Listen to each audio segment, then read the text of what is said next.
G കെയിലെ കുറച്ച് confusing facts ഒന്ന് നോക്കിയാലോ. കൺഫ്യൂസിങ് ഫാക്ട്സ് പറയാൻ കാരണം അത് കൺഫ്യൂസിങ് ആണ്, അതുകൊണ്ട് തന്നെയാണ്. തെറ്റാൻ സാധ്യതയുണ്ട് എന്ന പരീക്ഷയ്ക്ക് സ്ഥിരമായി ചോദിക്കുന്നതുമാണ്. സസ്യവളർച്ചയ്ക്ക് ഏറ്റവും കൂടുതൽ ഉപയോഗിക്കുന്ന മൂലകം നൈട്രജനാണ്. എന്നാൽ സസ്യങ്ങളിൽ ഏറ്റവും കൂടുതൽ കാണുന്ന മൂലകം കാർബണാണ്. മലയാളത്തിലെ ആദ്യ കുറ്റാന്വേഷണ നോവൽ ഭാസ്കരമേനോനാണ് അപ്പൻ തമ്പുരാൻ എഴുതിയത്. മലയാളത്തിലെ ആദ്യത്തെ സൈബർ നോവൽ നൃത്തമാണ് മുകുന്ദൻ്റെ.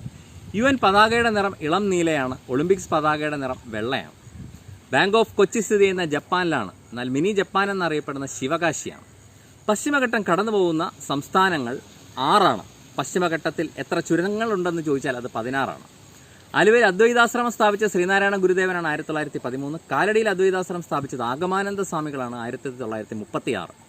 പ്രബുദ്ധ ഭാരതം എന്ന പത്രം സ്വാമി വിവേകാനന്ദൻ ആരംഭിച്ചാണ്. എന്നാൽ പ്രബുദ്ധ കേരളം എന്ന മാസിക ആഗമാനന്ദ സ്വാമികളുടേതാണ്.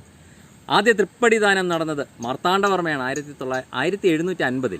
രണ്ടാം തൃപ്പടിദാനം നടന്നത് എവിടെ വെച്ചാണ്? ഉത്തരം കമൻറ്റ് ചെയ്യുക.